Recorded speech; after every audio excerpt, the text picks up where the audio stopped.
Start tonight with the breaking news at the Carlton Football Club, and that concerns the coaching position. Alistair Clarkson, only moments ago, officially ruled himself out after a discussion on the weekend. No, listen, I spoke to Cookie over the weekend, and I appreciated the call and enormously respectful of the process that they're going through, but I'm sticking to what I said, 6 or 8 weeks ago, that I need a spell. I've only got 2 years. That's flat out or stop. And I'm just not ready to go flat out again right now. I think probably it's in my DNA to want to coach again at the end of next year or the year after. But I think it's probably more likely I'm going to get to July or August of next year and can't wait to get back into it again. So Caro and Kane and Matthew, it broke the hearts of Carlton fans in a blink of an eye, but what it has done is cast a spectre over the other coaches in the competition. This will be a 12-month story, Caroline, going into next year. It absolutely will be, Craig. And look, at the moment, I hate to be brutal, but, Stuart Dew is one person, Matthew, who we think is going into the last year of a contract. We know the AFL has already spoken to Alistair Clarkson and his management about the prospect of him going up there. So there's one opportunity. My understanding, Craig, is that he actually told the Carlton Football Club, Alistair Clarkson, that is no, late this afternoon. And it also comes amid a revelation that the Carlton board in recent weeks had met and agreed as a group to pay whatever luxury tax it was going to cost to get Alistair Clarkson and whichever assistance he brought in, because clearly they would be exceeding their footy department soft cap or probably doing so, and that some wealthy directors, potentially even the outgoing Jeannie Pratt, would have been prepared to help out to pay that luxury tax. Now they're back to the drawing board. And Matthew, it's interesting, Michael Voss has been named by several leading footy journos tonight, this afternoon, as now being the lay-down misère favourite for the job, and I think the Herald Sun has gone with it. I think it's too early to call. Now that Brian Cook's come in, I think that there will be a look at some of the other young contenders for that job.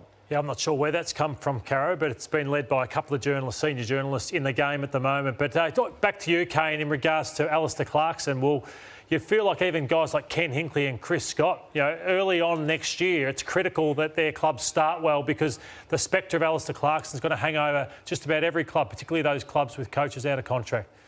The media speculation, Lordo, it's going to be unbearable for a lot of clubs. They're going to need really strong leadership to combat that, because Matthew Nicks is out of contract at the end of next year. Even you would be negligent to sign up Matthew Nicks without getting a no from Alistair Clarkson. Ken Hinkley and Chris Scott, the more experienced ones you mentioned, and Caro already, Stuart Dew and Alistair Clarkson has been linked there, so he's already under pressure. Can you imagine that if they're 1-4 to start next season? It's going to be a really difficult position, Hutchie, for clubs and their leadership to handle. Do you think Voss is the right guy for Carlton? You're a bit more exposed to him via Port Adelaide, and Kingsley's the other one in the mix. Do you think he is the right guy? I think he's got a great aura, Michael Voss, and what he has done since his Brisbane job has worked on the connection of players. So he's studied leadership and how to connect with. He's got a great relationship with the players at Port Adelaide, and he does have an aura about him, a strong leadership sense. So I think he would be a good choice. The only thing that worries me is that he's been sitting on the interchange bench for Port Adelaide, relaying messages from Ken Hinkley. I would think you would have wanted him up there as Ken Hinkley. You don't think that means he's a right-hand man? I don't think that's a great initiation, I guess, into a senior coaching job. Now, he's done a variety of roles. He's coached his own team, he's coached midfield, he's done the leadership space, he's been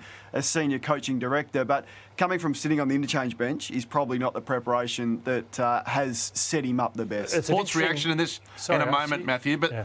Port's reaction in this in a moment. But there's not a lot of coaches left there, Matthew, So for whoever comes in will have to rebuild their own team pretty quickly. Yeah, it's an interesting discussion. You go Michael Voss, the one that's been there before, and you'd hope that he'd be better for it. Or do you go for Adam Kingsley, who could be the next Luke Beveridge, Adam Simpson? Who knows? Yep. Do you give a fresh person a chance? But which is what Brian Cook did in the past with Mark Thompson and also Chris Scott. Yeah, no doubt. So that's going to be a massive decision for them and what they do. Voss, to me, would be the safer decision, whereas there's Kingsley, who has been obviously there. But we just look at the assistant coaches.